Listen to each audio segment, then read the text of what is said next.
Presentamos Geopolítica en RCR.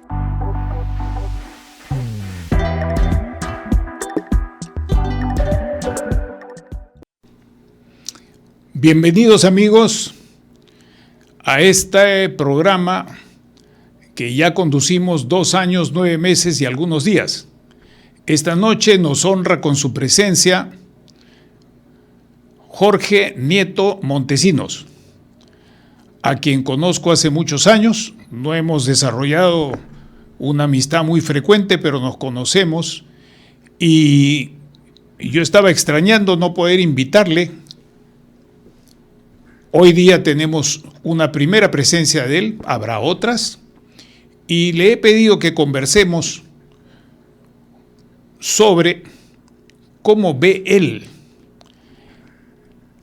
la situación de nuestra gran región, que no es muy homogénea, pero en fin tiene rasgos importantes de América Latina y el Caribe, porque hay factores de continuidad y hay factores de cambio, sin duda, factores de cambio. Hoy día, en un mundo más complejo, más difícil de prever, más acelerado, todavía con el acelerador más apretado a raíz de lo que ocurre en el mundo, con las 3 grandes potencias y en particular la que está en el norte de nuestro sur. Bienvenido Jorge, gracias por aceptar esta invitación. Tenemos 55 minutos efectivos de conversación y yo te sugiero que desarrollemos primero, que tú nos presentes tus ideas centrales y así empezamos a conversar. Te dejaría unos minutos finales para que des una especie de reflexión y despedida con toda libertad de un par de minutos, que yo trato de hacer eso con mis invitados, porque este es un programa imparcial, es un programa no partidario. Hay personas que aceptan la invitación y otros que no aceptan la invitación, pero este es un programa que no es vocero de ninguna tendencia, es un programa periodístico que trata de tener como invitados, y hasta ahora felizmente no hay excepción de lo contrario, personas competentes y que tengan una trayectoria de respeto para con el país, para consigo mismos y para con las personas con quienes interactuamos. Con estos criterios tenemos hoy, no había podido tenerlo antes, a Jorge Nieto Montesinos. Dinos pues tus principales ideas centrales, empezamos a conversar y estaré regulando el tiempo para que puedas al final decir tu mensaje como es debido. Muchas gracias Jorge, adelante. Gracias por la invitación, Manuel. En efecto, no es una amistad muy frecuente, pero cuando es. Y efectivamente viene de muy atrás. Bueno, el mundo está en un proceso muy fluido. Creo que el principal problema que debe enfrentar las generaciones, la contemporaneidad política hoy día en el mundo es un tránsito que no es frecuente en la historia, que es el tránsito de una potencia declinante y de una potencia ascendente. Usualmente ese tránsito ha ocurrido en situaciones de conflicto militar, de guerra, y la gran tarea de la contemporaneidad política es hacer que ese tránsito sea lo más terso posible y que ocurra en paz. Ya hemos tenido 2 o 3 experiencias dramáticas de conflictos mundiales y hay que evitar que eso se prolongue, que eso se amplíe y que finalmente pase lo que frecuentemente pasa en la historia cuando ocurre ese tránsito, que es que se producen guerras y que el cambio de dominio mundial es resultado de la guerra. Al contrario, creo que habría que tratar de que ese tránsito sea pacífico. Me parece que ese es el gran problema internacional que está detrás de todas las estrategias, de todos los cambios que está habiendo hoy día en el mundo. Y cada quien lo está enfrentando a su manera y con sus capacidades, con sus poderes y con su entendimiento. Y creo además que en ese tránsito lo que deberíamos propiciar los países, sobre todo los países menos poderosos, más pequeños como el nuestro, es que ese tránsito sea más bien a un tránsito, a una cooperación entre las grandes potencias, entre los poderes, para enfrentar problemas que la humanidad tiene hoy día y que son es fundamental esa cooperación para poder enfrentarlos con éxito. Señaladamente, el cambio climático. Eso reclama una acción de todos los países y entonces es preciso que fortalezcamos todo tipo de diálogo, de cooperación para enfrentar esta situación. Pero hay otras. Eh, Creo que este es el punto fundamental. Y a partir de ahí podemos nosotros ver el comportamiento de los distintos países, de los distintos gobiernos de las distintas potencias. Si uno mira el comportamiento de Trump, lejos de una mirada de antiimperialismo estructural, lo que vemos, lo nuevo en la situación, es que Estados Unidos está obligado a producir un recorte de eh, gastos porque el déficit que tiene es pues enorme y no va a tardar mucho tiempo si es que no se enfrenta, si es que no enfrentan ese problema, para que este déficit enorme le pase la factura tanto a la economía americana como a la economía mundial. Buena parte de lo que hemos tenido en los últimos 40 o 50 años es un país que funcionaba exportando inflación e importando bienes manufacturados, en gran medida por su dominio de la moneda franca con la cual ocurrían los comercios, el comercio en el mundo. Pero esa situación ya tiende a periclitar y entonces se plantean problemas nuevos. Y eso creo que está generando pues una situación muy complicada en todo el mundo. Y creo que esta es la primera cuestión que habría que conversar, que habría que darle vueltas y que habría que ver cómo un país como el nuestro y la región como América Latina puede colocarse frente a esta situación. Excelente. Permíteme poner en la mesa una cuestión. Mucha gente interpreta a Trump desde una perspectiva psicológica y de negociación. Y tenemos bastantes días ya con ese tipo de interpretaciones que dejan de lado el tema central y crucial que es el del poder estadounidense. Trump tiene distintos estilos, tiene su criterio, tiene un equipo de gente, pero fundamentalmente tiene un señalado norte que es la consolidación del poder. Mi pregunta en esa perspectiva es si va a poder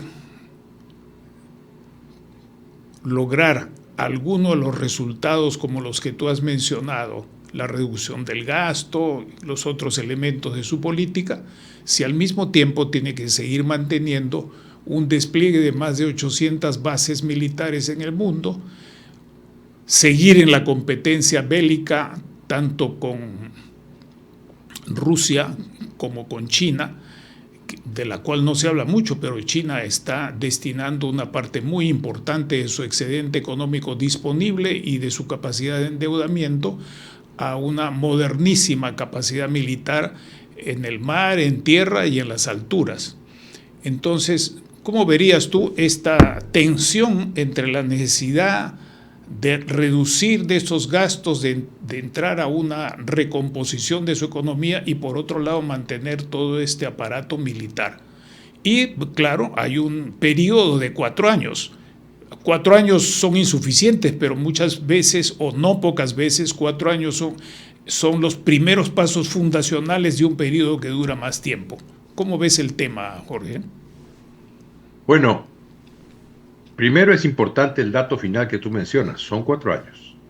Pueden ser muchos o pueden ser pocos, pero su adversario obvio, que es la China, la República Popular China, sus plazos son otros. Y no está en su horizonte los 4 años que tiene el presidente Trump por delante, sino que miran el horizonte con mucho más tranquilidad y de más largo plazo. Ya eso es una ventaja, creo yo, porque si hay alguien que puede, digamos, aprovechar, recoger la pedacería que está quedando de este comportamiento tan poco diplomático del gobierno americano y de sus representantes, es la China, que está, digamos, como tú dices bien, desplegando capacidades en todos los terrenos y sobre todo, creo yo, me parece el dato fundamental, en todo lo que es innovación tecnológica. está en la punta de la innovación tecnológica y muchas veces está ganando esa disputa. Acuérdate que la caída de la Unión Soviética ocurrió en gran medida porque Estados Unidos logró una victoria en el terreno de la tecnología, de la capacidad de producción, de un mejor funcionamiento de la economía. Y eso es decisivo. Ahora, yo creo que el estilo que tiene el presidente Trump muchas veces nos hace olvidar o esconde, no sé si a propósito o no, pero esconde el hecho real. El hecho real es una potencia debilitada. Si él tiene que restringir gastos y corta, por ejemplo, todo lo que ha sido el gran aparato de política, yo diría muchas veces de intromisión política en distintos lugares del mundo, como es USAID, pues lo que está haciendo es tomar una decisión que tiene un origen económico, pero que tiene consecuencias políticas, porque buena parte de las relaciones políticas con las que contaba la potencia americana en el mundo, y hemos visto, basta mirar esos gastos que han salido en la prensa en las últimas semanas, en donde se ve pues los decenas de millones de dólares que han sido gastados en distintas áreas del mundo para promover las políticas de los Estados Unidos, para apoyar a los aliados de los Estados Unidos y para hacerle la vida más difícil a los adversarios o a los enemigos de los Estados Unidos. Por tanto, al recortar eso que está recortando, por razones básicamente económicas, porque finalmente eso es lo que está, me parece a mí, explicando buena parte de los movimientos de Trump en este tiempo, lo que está haciendo también es reconocer que es una potencia en crisis. Ya de hecho, la propia definición de su campaña electoral, su eslogan principal, que es hacer de América nuevamente una potencia grande, está reconociendo que hoy no lo es. Él puede decir los demócratas, pero el hecho es que no lo es.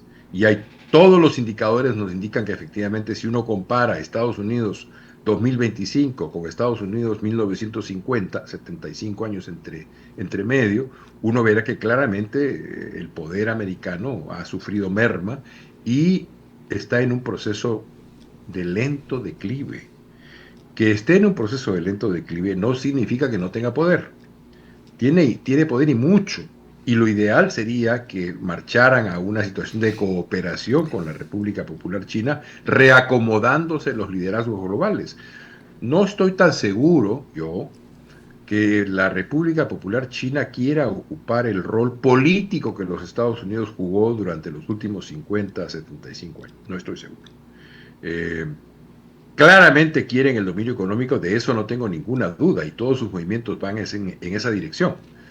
Parte de lo que tenemos hoy día en el Perú con la inversión en Chancay es parte de ese gran esfuerzo por dotarse de condiciones para el flujo de sus mercancías, de sus ventas y al mismo tiempo de sus relaciones comerciales con todo el mundo. Pero no estoy tan seguro que quieran ocupar el dominio político que ocupó, el lugar de dominio político que ocuparon los Estados Unidos en el mundo en los últimos 75 años. De modo que yo tengo ahí una experiencia puntual, que es la recepción que hicimos con el entonces presidente Pedro Pablo Kuczynski, tanto al presidente chino, Xi Jinping, como al ministro de Cultura, en cuya calidad como ministro de Cultura del Perú me tocó ser parte de la contraparte china en esa visita que hicieron en el año 2016 al Perú, y hubieron posibilidades de conversar pues no solamente del clima, sino también de estas cosas, a veces no de modo frontal, pero también de modo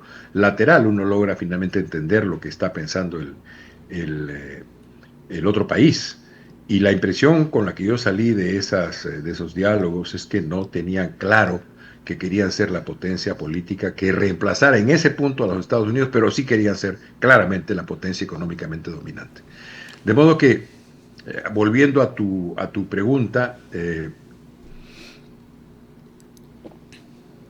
probablemente hay una contradicción entre este esfuerzo de recortar gastos y este otro de mantener el dominio pues militar, la presencia militar en distintas partes del mundo.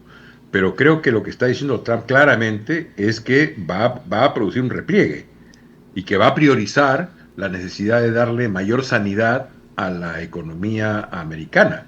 Cuando dice a los europeos, a la Unión Europea, les dice, oigan, yo estoy pagando demasiado por vuestra defensa en el Tratado del Atlántico Norte, ustedes deben pagar más, y amenaza incluso con hacer el amago de retirarse.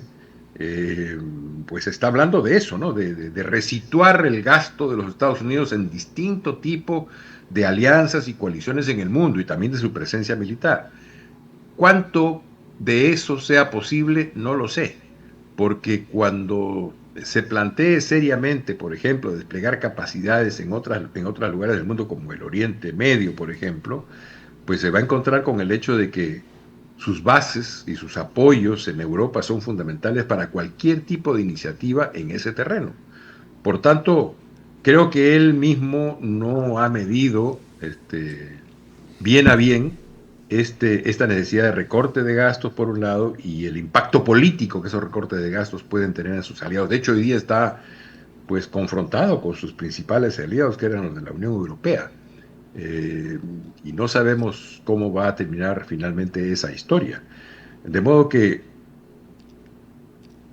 habrá que esperar todavía un rato, un poquito de tiempo, para ver cómo se enrumban finalmente las cosas, porque también ha mostrado no solamente una fuerte voluntad de tomar iniciativas, sino también de cambiar de opinión al día siguiente.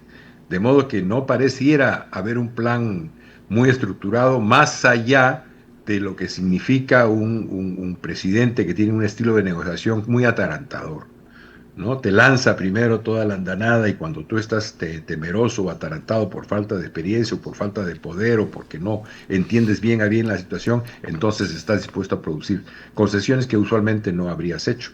De modo que yo creo que en este punto hay que esperar todavía un poco más a ver cuál es la realidad posible de este ejercicio de poder en los Estados Unidos. El problema, así como decía que el problema principal tiene que ver con este tránsito de potencias en el mundo, que ojalá ocurra de manera pacífica y que debemos trabajar para que ocurra de manera pacífica, parte de eso es que distintas acciones del presidente de los Estados Unidos están rompiendo el poco andamiaje institucional que se construyó en el mundo después de la Segunda Guerra Mundial, frente a los horrores de la Segunda Guerra Mundial.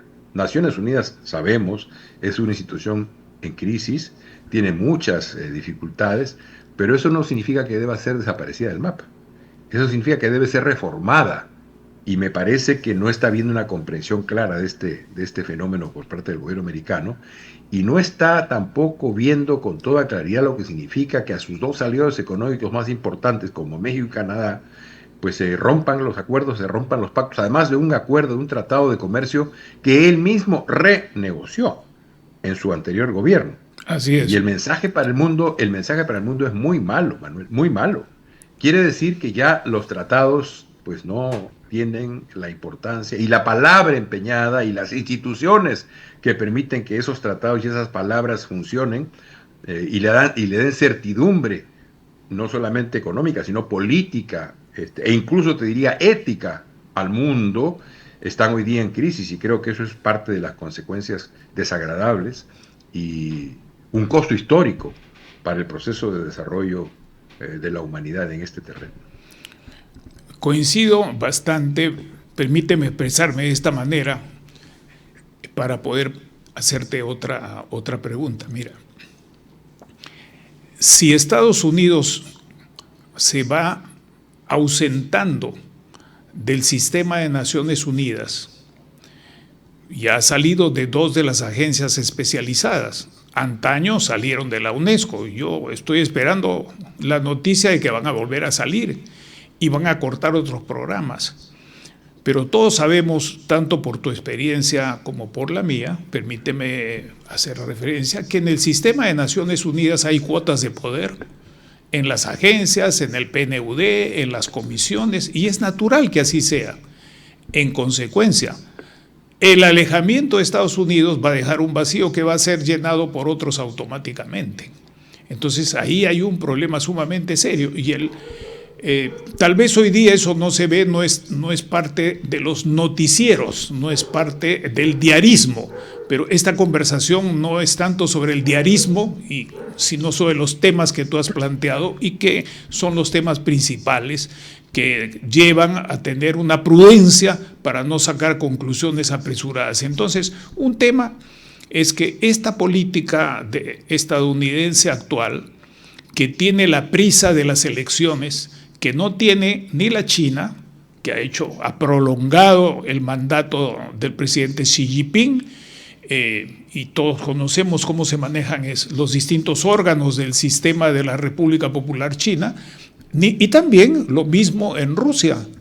El presidente Putin no tiene ningún apuro por ir a ganar elecciones, mientras que en los Estados Unidos sí. Entonces, este manejo de tiempos que tú bien señalaste y que hemos subrayado muchas veces a través del programa para alejarnos del diarismo, que tiene su razón de ser, pero no es la razón de ser de un enfoque geopolítico, deja entonces, en primer lugar, ese vacío que pasará a ser llenado por otros. Ya antaño en Naciones Unidas había cuotas hasta de género, hasta de homosexuales o bisexuales, no solamente cuotas de países y de áreas, eso lo sabemos perfectamente. Entonces, y hay un vacío. Y el otro tema que me gustaría que pasáramos a ver un poco América Latina, con las premisas que ha señalado. Hoy día América Latina está prácticamente más fraccionada que antes. Y Estados Unidos no ha podido llegar a ningún acuerdo permanente, tanto con los estados que se apartan de sus intereses y de su perspectiva, como con los estados cercanos, y que tú estás señalando estas medidas que se entienden prácticamente como una agresión y que se usa incluso la palabra retaliación de México con mucha prudencia, muy elogiado, o lo de Canadá. Pero también hay otros estados y me gustaría tu reflexión sobre cuál es la perspectiva que tú ves en estos acomodamientos entre América Latina y los Estados Unidos. Bueno, sobre lo primero, los espacios en política se llenan. Tú y yo vivimos una época en la UNESCO en la cual los Estados Unidos se retiraron de la UNESCO. Y el impacto, digamos, en términos reales, fueron $200 millones, que era la cuota, digamos, que Estados Unidos ponía para el funcionamiento de la UNESCO. Y tú y yo vivimos la habilidad del director general de la UNESCO de entonces, el español Federico Mayor Zaragoza, lamentablemente fallecido hace muy pocas semanas, para lograr que por distintos mecanismos que incluyeron una diplomacia con personas de recursos, tanto artistas como gentes que estaban metidas en el mundo de la empresa, suplieran y con creces ese dinero que era fundamental para el mantenimiento de la UNESCO. De modo que el poder, el espacio vacío fue llenado hasta en términos presupuestales. ¿Qué va a pasar ahora que Estados Unidos se ha retirado de la OMS, de la Organización Mundial de la Salud? Parece un hecho baladí, pero no lo es. La pandemia, si algo nos demostró, además de los errores que cometió la OMS, es que se necesita un organismo de coordinación mundial para enfrentar fenómenos de este tipo. Podemos criticarle a la OMS que no tuvo la celeridad para detectar el problema, que su mirada inicial no tuvo las dificultades de un fenómeno que desconocía, que no tuvo fuerza para tener una política diferente frente al tema, frente a las grandes farmacéuticas, frente a los países, frente a la posibilidad de fortalecer mucho más la cooperación en materia de producción de las vacunas para todos los países del mundo. Pero esas críticas solo están diciendo que era más necesaria una actividad en una o en otra dirección, no que fuera prescindible. ¿Qué va a pasar hoy día que Estados Unidos se retira de la OMS? Especulo, pero lo más probable es que el espacio que deja los Estados Unidos sea llenado por la República Popular China y por agentes externos, no necesariamente países como como la Fundación Bill Gates, que tiene los recursos suficientes como para tener una presencia casi como un Estado, o muchas veces Más que un Estado. más que estados pequeños como los nuestros, ¿no? Entonces, ese espacio va a ser llenado y ojalá que eso permita que haya una política que fortalezca la Organización Mundial de la Salud, que la prepare para enfrentar situaciones como las que vivimos en el 2019, 20, 21, y que tenga una mayor capacidad de coordinación y de respuesta frente a fenómenos de este tipo.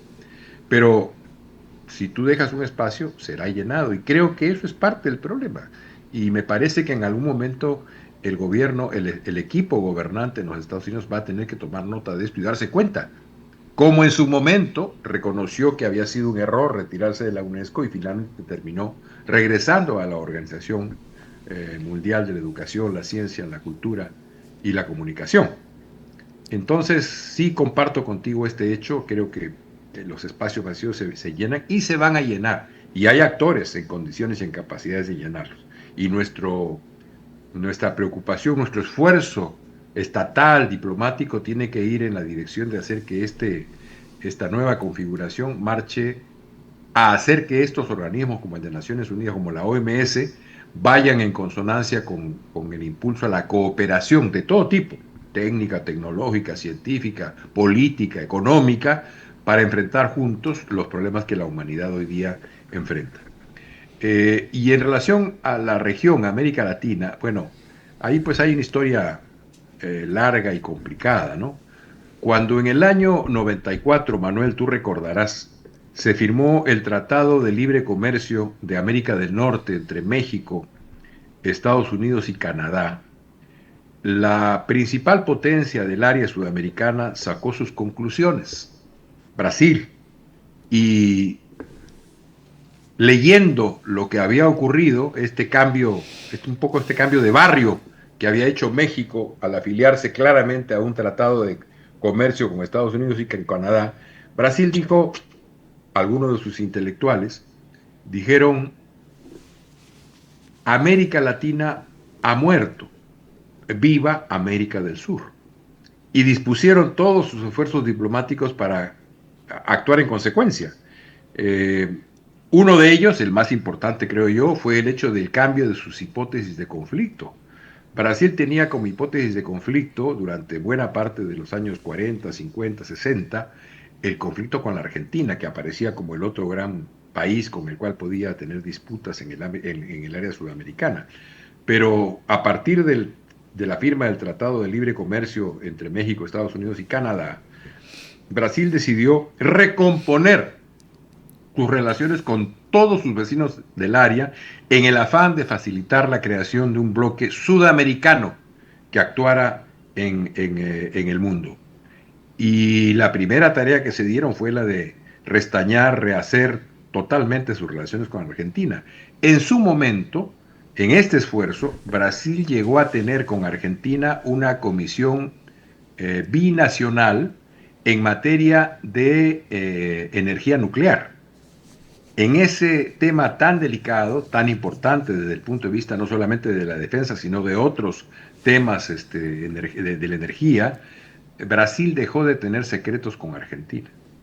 Y lo mismo hizo con todos los demás países del área, más pequeños, más grandes, pero hizo un enorme esfuerzo para poder establecer un nuevo vínculo con los países de la región sudamericana. Y finalmente impulsó lo que ya sabemos, UNASUR, el Tratado de Comercio del Sur, Mercosur, tuvo una mayor presencia e inferencia en ese proceso. Eso produjo un cambio en sus relaciones con el Perú. Nos hemos dado cuenta poco, creo yo, de ese cambio. Pero la hipótesis que sustituyó a la hipótesis de conflicto con Argentina para Brasil, si no recuerdo mal de la lectura que hice en aquellos años de los documentos de Itamaraty y de los intelectuales que alimentaban los documentos de Itamaraty, fue que ahora su problema principal era proteger la Amazonía como un elemento central de la estrategia brasileña, que estaba, decían ellos, amenazada por potencias extracontinentales. Estaba refiriéndose a los Estados Unidos, con toda claridad. Pero claro, lo decía en el lenguaje eufemístico de la diplomacia. Y entonces, en ese esfuerzo, Brasil hizo varios movimientos. Se alió con Francia para producir aviones, se alió con Suecia para producir aviones, porque su esquema era la construcción de un paraguas aéreo para proteger la Amazonía de cualquier tipo de iniciativa de potencias grandes. Eh, y en ese esfuerzo,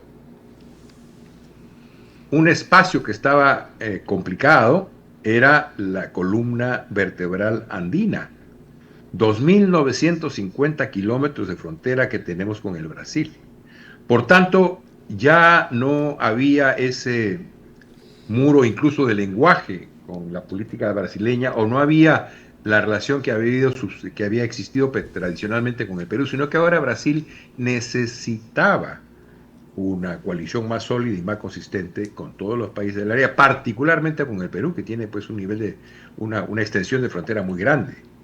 Y creo que eso, yo soy partidario por lo menos de ello, nos debería llevar a una coalición estratégica con el Brasil.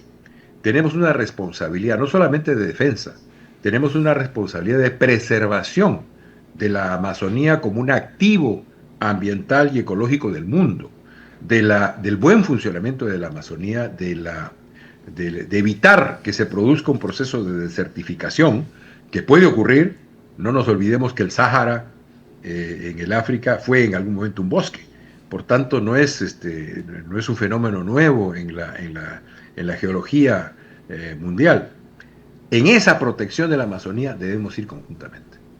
Y no está habiendo ese esfuerzo. Mejoró un poco con el gobierno anterior de Lula. Ahora hay mejoras vacilantes. Se retrocedió con el gobierno de Bolsonaro. Pero no está habiendo una política exigente desde el punto de vista ambiental. Mira, sin darme cuenta he ido derivando no en nuestras relaciones con otros países como la Unión Europea o los Estados Unidos, sino en las relaciones que tenemos que nosotros fortalecer con los países del área, primero porque hay una responsabilidad compartida, pero luego porque creo que la situación mundial y la geografía le están dando a la región sudamericana la posibilidad de tener una presencia en la crisis civilizatoria mundial. Y allí el Perú tiene una voz que decir, no solamente porque somos un país cuna de civilización, sino porque nosotros, el Perú y los países de la región sudamericana, finalmente, pese a todos los problemas que tenemos en materia económica, en materia de seguridad ciudadana, somos un continente de paz, pese a todo. Hemos ido construyendo una paz en la región que debemos preservar y fortalecer y multiplicar. Y por tanto, desde esa experiencia, América Latina tendría que asumir las responsabilidades geopolíticas globales que hoy el mundo le da. No es que vamos a entrar a disputar con Estados Unidos y con China lo que tienen hoy día como proceso en curso, no. Pero sí debemos convocar, debemos fortalecer una neutralidad activa que nos permita pues generar espacios de convergencia, de colaboración, desde el punto de vista de la solución de los problemas de la humanidad. Y creo que eso reclama pues un liderazgo o unos liderazgos en la región con visión, con carácter, con la mesura suficiente para poder enfrentar las cosas con inteligencia, y además tratando de enrumbar de mejor manera las crisis globales que hoy día estamos viendo. Tú has señalado dos temas que permíteme sintetizar brevemente para nuestros amigos que nos escuchan. Normalmente la gente que trabaja o dice trabajar en temas de geopolítica se concentra en la unidad, en el actor Estado. Pero tú has mencionado muy bien al referirte a la Organización Mundial de la Salud, no solamente a los estados a través de sus gobiernos, sino a lo que Perú hace muchos años llamaba grandes unidades interterritoriales, o sea, las multinacionales, poderosas, enormes. Y eso es algo que hoy día forma parte de la negociación geopolítica, no es solamente el Estado, ni solo los diplomáticos, ni solo los militares. Entonces, tengan en cuenta esto, amigos, que nuestro invitado Jorge Nieto Montesinos ha subrayado muy bien, de una manera sencilla, pero eso es una idea rectora que no se puede perder, y lo dejamos para vuestra reflexión. Y el otro elemento que quiero extraer de lo que ha expresado Jorge es el siguiente. Esos dos criterios, Estado y gran unidad interterritorial, gran empresa, recordando de paso gran empresa, pequeña nación también, nos ata al Brasil de una manera irremediable, querramos o no.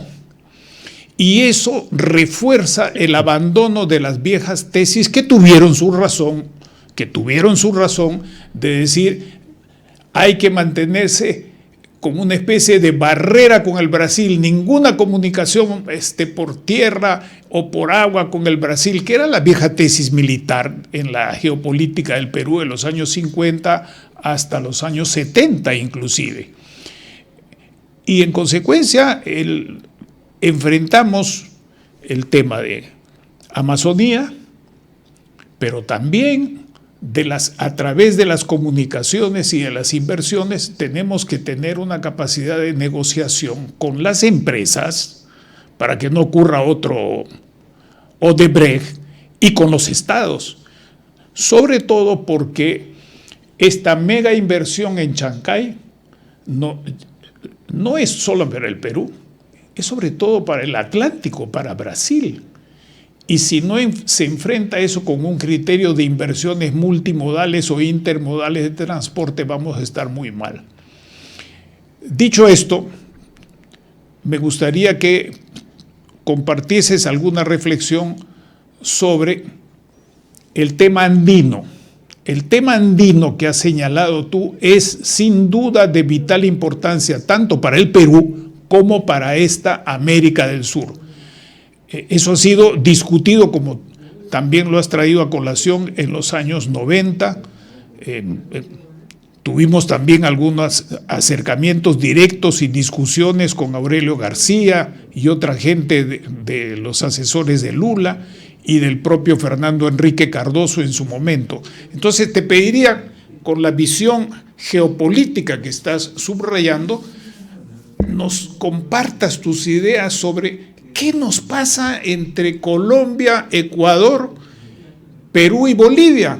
Dejando por un momento de lado, si te parece, Chile y Venezuela, o como tú quieras. Agradecería tu reflexión sobre eso. ¿Qué nos pasa, Jorge? Bueno, quisiera agregar algo más a lo que tú reflexionabas sobre los actores no estatales en el terreno internacional. Actores, por otra parte, con legitimidad plena, porque actúan y son recibidos y tienen sugerencias y proponen proyectos y los realizan, etc. Las grandes organizaciones no gubernamentales del mundo. Si tú revisas las cumbres mundiales que ha tenido las Naciones Unidas, pues 6 o 7 de ellas, su agenda fue puesta por estas grandes organizaciones no gubernamentales. Y tuvieron una iniciativa intelectual, colocar la agenda para los países en un organismo como el de las Naciones Unidas, para poner de relieve ciertos temas fundamentales, claramente el tema del cambio climático, que surge de estas grandes organizaciones no gubernamentales, pero también el tema de la mujer, también el tema de la población, que fueron colocados claramente por estas grandes organizaciones no gubernamentales. Es verdad que ahora están colocadas en el banquillo de los acusados, y en nuestro país más todavía, ¿no? Porque hay pues una mirada, yo no diría conservadora, sino un poco primitiva frente a ciertos problemas, en gran medida, creo yo, por un exceso de ideologización y una falta absoluta de conocimiento y de mirar con detalle cifras y procesos, y por tanto de elaborar políticas públicas a partir del conocimiento social, sociológico, económico, científico, sobre la mesa para poder definir qué cosa es lo que tenemos que hacer. De modo que yo también colocaría este tipo de agencias, de organizaciones como aquellos que han tenido un rol muy activo en la definición de las agendas mundiales. Es verdad que se han producido en algunos casos pues algunos se han derivado de estas iniciativas algunos excesos. Pero yo creo que otra vez, como pasa con Naciones Unidas, es preciso corregir, es preciso concentrarnos en lo principal y hacer pues que los excesos que a veces ocurren salgan del foco de las políticas públicas. Y además, perdóname, Adelante, además porque si no se tienen esos aspectos positivos a lo que tú estás aludiendo y se produce ese vacío, también va a ser llenado por otros. El vacío no solamente es en los estados, en las empresas, sino en el mundo. Eso que mi profesor Johan Galtung llamaba en los 60 el universo, el continente invisible, que ya en los 60 era una tupida red de organizaciones no gubernamentales, que aquí el defecto es que se las confunde solamente con las ONGs, las organizaciones no gubernamentales son de distinto tipo. Pero en fin, ese es un aspecto que de pasada quería también incluir en esta cadena de reflexión que está planteando. Adelante, Jorge. Es que cuando se discute de estos temas en nuestro país, pues lamentablemente se pierde totalmente de vista el proceso histórico a través del cual estas organizaciones han actuado, han colocado temas, y han tenido también enormes virtudes para poder orientar al mundo en el tratamiento de ciertos problemas medulares. Recuerda que hace no mucho el cambio climático era negado por un muy importante sector de países y de políticos. Hoy día ha vuelto nuevamente el negacionismo a colocarse sobre la escena mundial con las políticas del presidente Trump.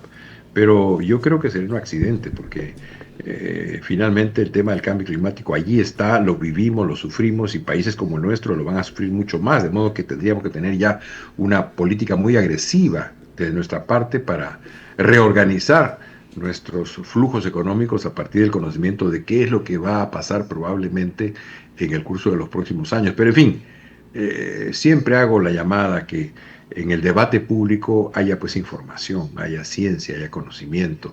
De lo contrario nos quedamos en debates muy estériles, muy primitivos, en donde cada quien afirma su creencia, su pequeña manera de tener ideologías, pero no entramos a un diálogo serio, alturado, consistente sobre los problemas que enfrentamos. Vuelvo al tema planteado por ti de la región andina. Mira, yo creo que un tema que ha surgido, que está planteado en la región, es que hay una excesiva sobreideologización en las relaciones entre los estados. Creo que tenemos necesidad de políticas más pragmáticas, que miren cuáles son los intereses que compartimos, los intereses reales que compartimos, y que habiendo diferencias desde el punto de vista político o ideológico, pongamos por encima una mirada estatal de estos problemas, de modo que podamos tener una capacidad de cohesión, de acción conjunta que hoy día prácticamente se ha perdido. Y eso supone, pues, otros liderazgos, Manuel, tanto en nuestro país, porque tenemos liderazgo que realmente no entiende mucho lo que está ocurriendo, ni las responsabilidades enormes que tiene un país como el Perú frente a la crisis civilizatoria mundial. La mejor lectura que han hecho un sector de la sociedad peruana, sobre todo de la sociedad económica peruana, ha sido algo así como: escondámonos de Trump, que no nos vea, que no nos note, que no nos ponga ningún arancel, porque si no eso nos complica. Pero esa es una mirada pues muy ventral de enfrentar el asunto, ¿no? Hay responsabilidades frente a los avances que hemos construido como países y como sociedades desde la Segunda Guerra Mundial para acá. Y uno puede regular el tono con el que coloca ciertos temas, pero tiene que colocarlo. En este punto en particular, buena lección la de la presidenta de México, Claudia Sheinbaum, que ha sabido enfrentar una situación difícil regulando el tono y tratando de encontrar en todas las dificultades del vínculo y de la relación una forma de diálogo, de conversación y de salida. Creo que en nuestra región, la región andina en particular, hemos sobreideologizado demasiado y es necesario que miremos con mirada estatal cuáles son los intereses que compartimos y construir sobre esos, porque parte del esfuerzo por construir una Sudamérica con voz en el mundo es construir una región andina con voz en la propia región sudamericana. Permíteme subrayar esta expresión tuya estatal, porque algunas personas, no todas son especialistas que nos escuchan, que nos acompañan ya más de 2 años, identifican Estado con burocracia, Estado con poder ejecutivo. Cuando decimos Estado, tú lo utilizas en el mismo sentido que empleamos en ciencia política y en la disciplina de geopolítica, es población, territorio, intereses de esa población y de ese territorio, su forma de organización política, su régimen político, su soberanía, que mucha gente hoy día en el Perú, junto con esa superficialidad, ha olvidado esta palabra, ha olvidado esta noción esencial del Estado, sin la cual no existe Estado. Puede existir una apariencia, pero también su autonomía y su independencia. Eso estamos entendiendo en ciencia política, en derecho y en geopolítica como disciplina, como Estado, y a eso, estimados amigos, es que ha subrayado nuestro invitado Jorge Nieto Montesinos, no al hecho como cuando se dice aquí usualmente el Estado tal cosa, el Estado interviene, no, se están refiriendo al aparato del Ejecutivo o a lo más al Congreso, pero casi siempre al aparato del Ejecutivo y a los gobiernos regionales y municipalidades. Pero estamos hablando de mucho más de eso. Adelante, Jorge.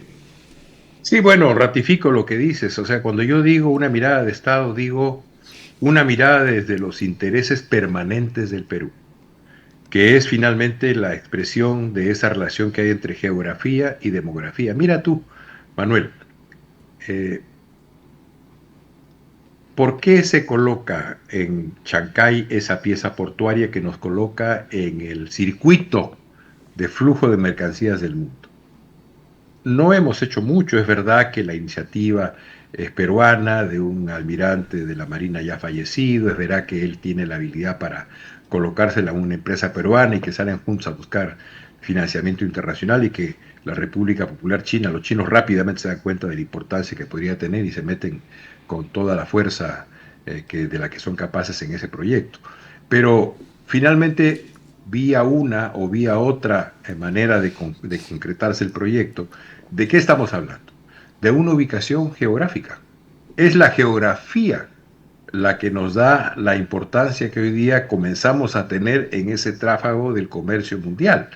En el espacio del Océano Pacífico, la cuenca del Pacífico, que es donde ocurren hoy día el mayor tráfico de mercancías del mundo.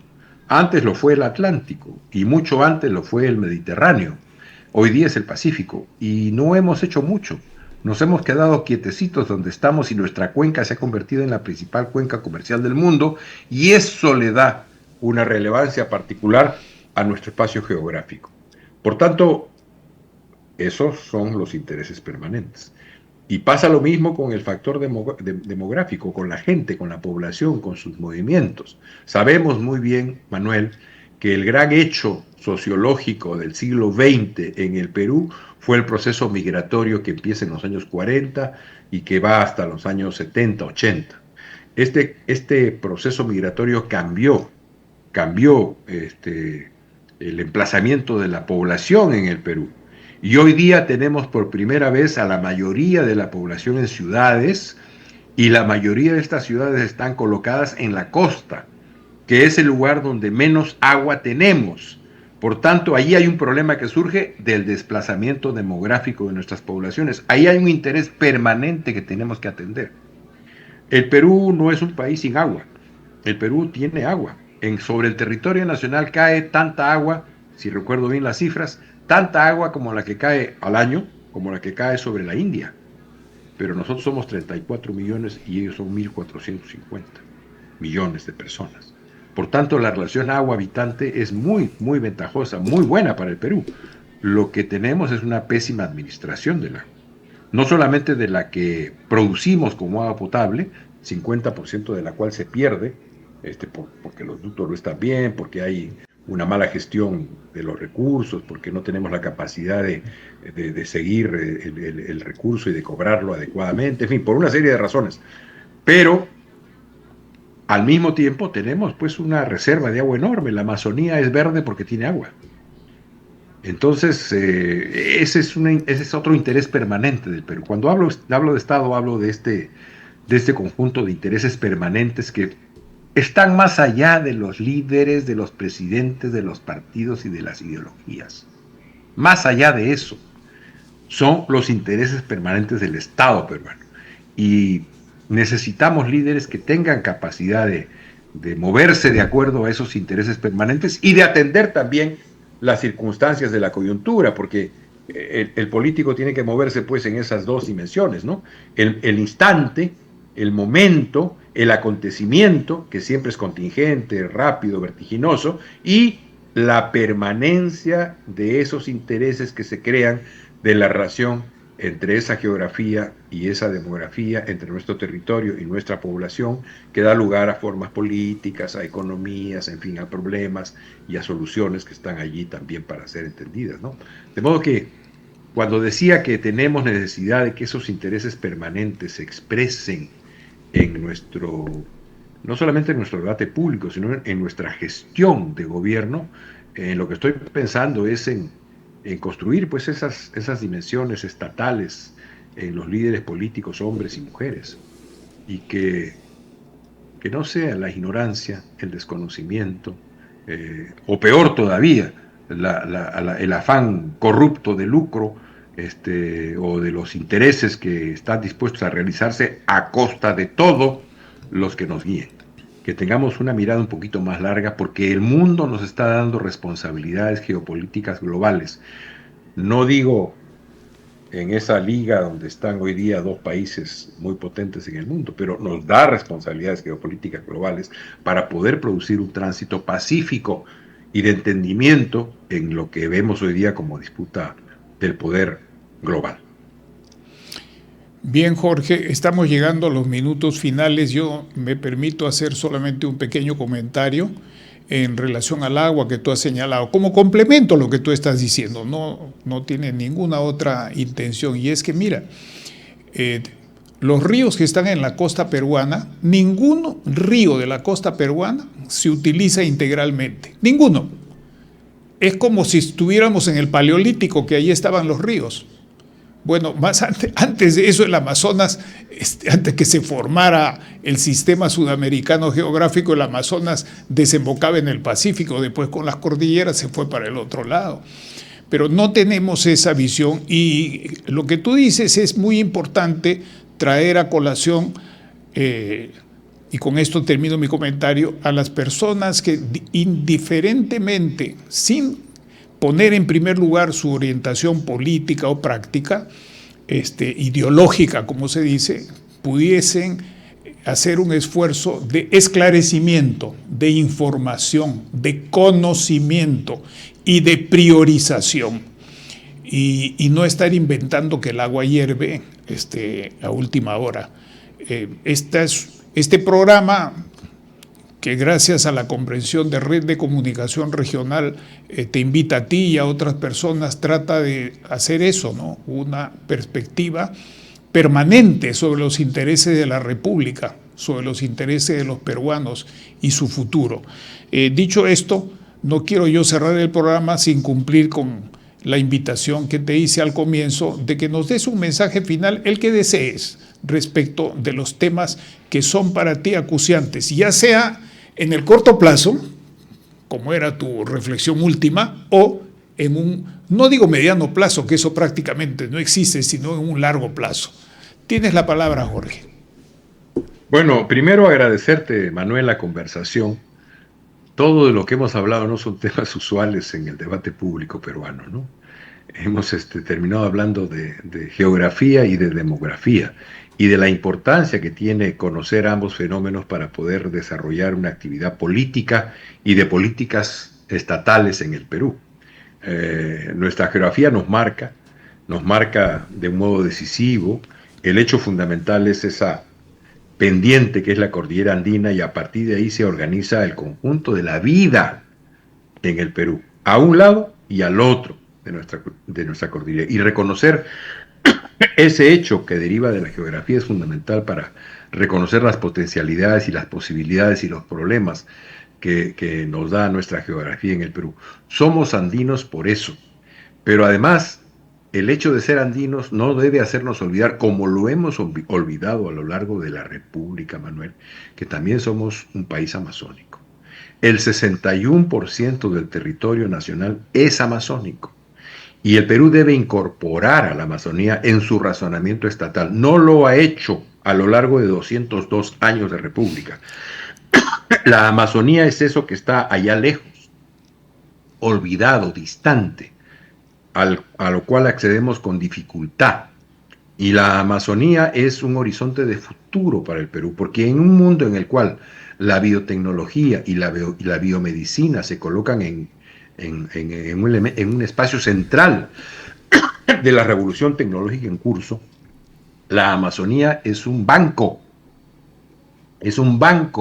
de principios activos, tanto vegetales como animales, que nos permitirían tener presencia significativa en la industria de la cosmética, en la industria de la defensa y en la industria de la salud. Y por tanto, vamos a tener que ir a convertirnos fuertemente en un país amazónico, en un estado amazónico, en una sociedad consciente de su Amazonía, porque ahí está parte del futuro que se le ofrece al Perú. Y pasa lo mismo con la población, con la demografía de la que hemos hablado. Nuestras distancias, querido Manuel, tú lo sabes muy bien, no solo son geográficas, son sociales. Y sigue habiendo discriminación y seguimos cultivando la desigualdad o las distintas formas de la desigualdad en nuestro país. Y mientras no erradiquemos esa discriminación, ese racismo, esas distintas formas de vivir las desigualdades a lo largo del territorio nacional, nuestras posibilidades de converger en un solo proyecto van a ser muy difíciles. El siglo XX, contrariamente a lo que piensa mucha gente, nos dio ya una sociedad nacional. El Perú hoy día es una sociedad nacional. Ha habido en medio la radio, el cine, la televisión, el mercado, la migración. Hoy día compartimos un tiempo contemporáneo. Hablas en Iquitos y te contestan en Tacna. Emites en Lima y te escuchan en Puno. De modo que somos ya una sociedad nacional a la cual todavía el Estado no expresa a cabalidad y a plenitud. O la expresa muchas veces de una manera distorsionada, atendiendo a los lados más perversos de nuestra sociedad y de nuestra economía. Eso es lo que tenemos que corregir. Una mirada estatal, una mirada de largo plazo, supone hacernos cargos de esas constantes que debemos corregir en el Perú. Y como tú sabes, Manuel, ya sé que tu programa es apolítico, independiente, pero como tú sabes, yo estoy en el esfuerzo de construir un partido político, el Partido del Buen Gobierno. Hemos tomado prestado el nombre del partido, del libro más importante que se ha escrito en esta parte del mundo, de Guamán Poma de Ayala, hace más de 400 años. ¿Por qué? Porque nos sentimos andinos, porque nos sentimos amazónicos, porque queremos producir cambios en esos temas de la larga duración de la que hablaban los historiadores franceses. Y al mismo tiempo movernos, porque eso es inevitable en la política, en la coyuntura y en las circunstancias. De modo que te agradezco, para mí ha sido muy placentera esta conversación y espero que sirva en algo para que los jóvenes, sobre todo hombres y mujeres, puedan darse cuenta de la importancia de atender a temas tan relevantes para la política y tan olvidados como la geografía y la población. Muchísimas gracias, Manuel. Este amazónico que te he invitado te da las gracias más sinceras y creo que así como contigo hoy, con otras personas más vamos a organizar más adelante, no muy rápido, pero no muy lento tampoco, moderato, cantábil en el uso del tiempo, unas sesiones en panel para que entre varias personas, con respeto, digamos lo que pensamos, no solo lo que creemos, porque una cosa son creencias y otra cosa son ideas. La gente confunde muchas veces eso, sino lo que razonamos, aunque no coincidamos, como un testimonio de que esa es la única manera de construir una síntesis nacional y estatal para no solamente nosotros, sino sobre todo para los que vienen después. Y me despido, si me permites, creo que tú sientes lo mismo, un señalamiento a su contribución y una gratitud a su entrega, me refiero a Federico Mayol Zaragoza, que fue, creo puedo decirlo, nuestro director general. Muchísimas gracias por tu contribución, Jorge, y hasta muy pronto nuevamente contigo y otros amigos que nos han seguido hoy de Suecia, de Estados Unidos, de México y de Argentina, hasta donde alcanza mi información. Muchas gracias. Gracias, muy amable. Hemos presentado Geopolítica en RCR.